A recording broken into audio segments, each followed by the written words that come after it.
Good morning, church family.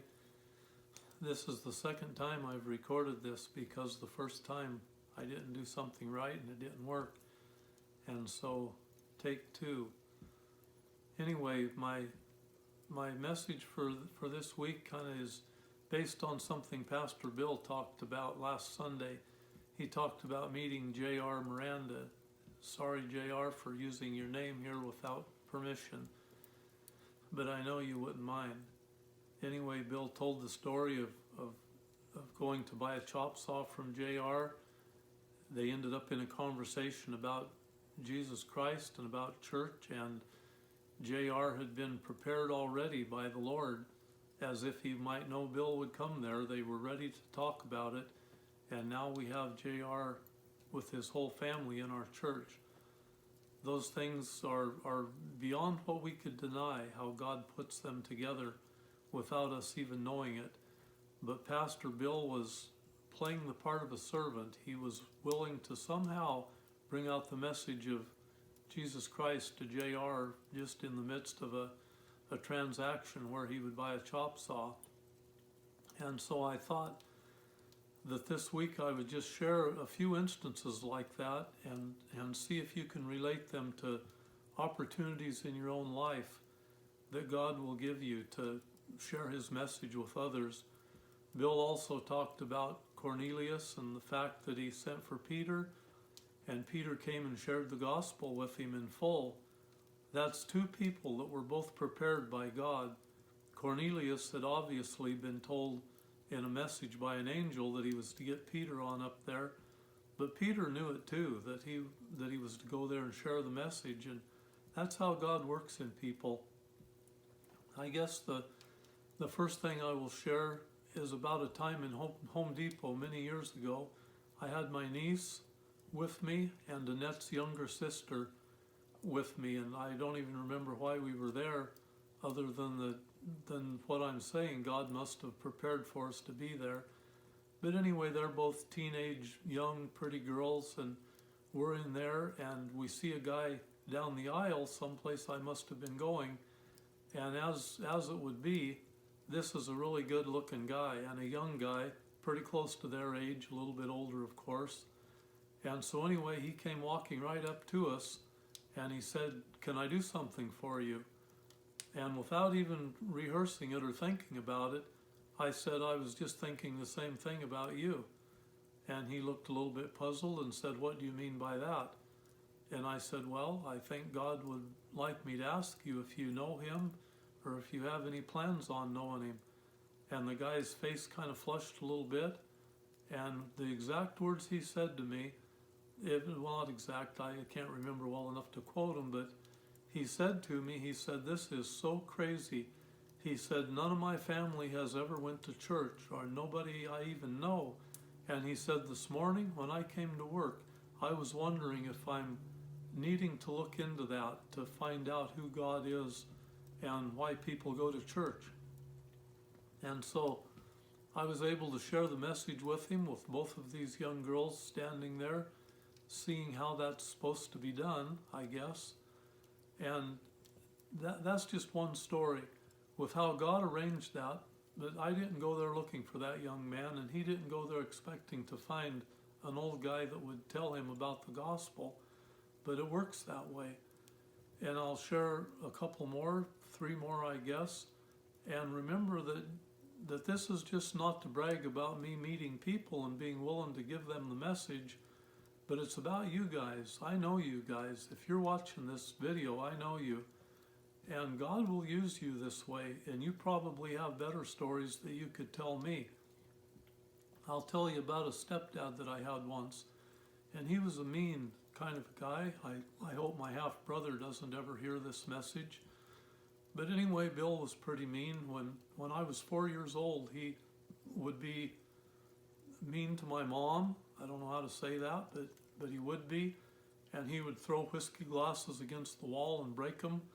And I remember him saying one time, it's never left my mind, he told my mom, if there really is a God, I would spit in his face. Well, that guy lived his life out with those beliefs, and probably 30 years later. I knew him off and on, so we had talked. I had asked him before about, if he ever changed what he thought about the Lord, and he never really wanted to get in a fight with me about that, but he didn't want to hear about it. And so anyway, my half-brother calls me and he says, Marshall, my dad's in the hospital and he's on life support and he's in an induced coma and he's going to die today. And he said, if you ever want to see him one more time alive, he knew that we never had much of a relationship, but he said, you need to go see him today. And so I did. I went over there. It wasn't the COVID season then, of course. This has been 20 years ago. But I went over there and Bill had tubes down his throat and monitors all over him. And there was a nurse in there just getting ready to take those things off of him. And I asked if I could pray with him. And she said, we've put him into a coma to keep him still. And he was going to die pretty soon. We're going to take the life support off of him. And so he was physically, by what she told me, not able to talk to me, but she said, we never know if they can hear people. And I said, okay, I'll take a chance on that. And I always have to feel like I'm having to say, as God is my witness, to make sure people believe me, but I guess that's legal to do because God witnesses all that we do. I walked up and laid my hand on Bill Cochran and told him, I want to talk to you once more about Jesus Christ. And his eyes sprung open like they were spring-loaded, looked right at me. And he had the most fear in his eyes of anybody I've ever seen in my life.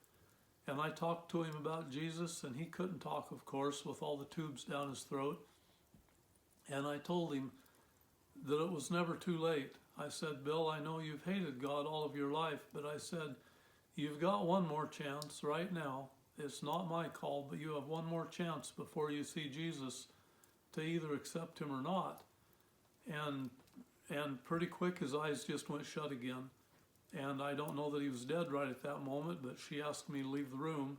And I suppose that he might have been dead. But that was a pretty startling time to me to see his eyes pop open when he was supposed to be in that induced coma and not be able to hear me. And it brings me to another one. And I want you guys to remember, I'm not toting in my life what God has used me for to go talk to a few people. I've talked to only a fraction of people to what some of you have, I'm sure.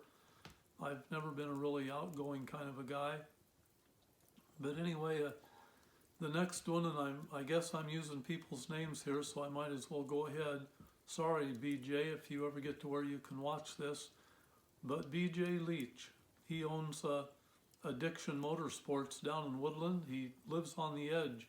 Almost every day of his life he's trying to do scary stuff, and it's a wonder he hasn't killed himself yet. But I used to own a building business in Lake Merwin Campers Hideaway, and when I left that business, I was in the middle of a big project that was going to pay a lot of money, but I was just done being up there. So I told BJ, he was working for me, and I said, BJ, I want to give you this business, and you make the best out of it. And I had talked to BJ a lot of times about the Lord. He knew that I was a Christian. And so he took off on the building and did really well on it and became the biggest long-lasting builder in the Hideaway. He's still there. Most successful there's ever been there. Anyway, BJ came to me years later and he said, Marshall, will you go to the hospital with me and pray for my dad? And I didn't even know his dad. And I said, yeah, okay, sure. And so I went with him, and he told me on the way in there that his dad was never believed in God. He was a biker. He was foul and all the stuff, that we think about people that don't know God being. So anyway, I got in there with him, and the nurse came over and talked right in front of Bob. That's BJ's dad. She talked right in front of him and said, basically, he doesn't have a brain left, that he had a high fever for several days and burned the core of his brain out. And I said, well, that's okay. I'll just go ahead and pray for him. BJ was right there beside me, and we walked up a little closer to the edge of the bed. And I reached out and put my hand on Bob's shoulder, and I asked him if he was willing to listen to me share about the Lord, and I did. I shared that gospel message with him, and his eyes came open, and he's supposed to be there with no brain left at all. His eyes were open, he looked right at me, and BJ can tell you this whole story.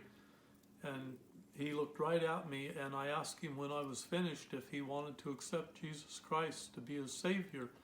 And he made a noise, a loud, just outburst, some kind of a noise. And BJ and I both believe to this day that that was his best ability to accept Jesus when I asked him that question. And it's a pretty amazing story. Anyway, that's enough, I guess, for one time. But it impresses me how God will come and bring two people together, man or woman, and be able to talk to other people about Christ and have people be already prepared to hear that message. And so I'm just asking that you guys would live that out as Christians, and God will bring people to you. When you're willing to talk to him, he will bring them right to you. Have a good day and do the things that God wants you to do.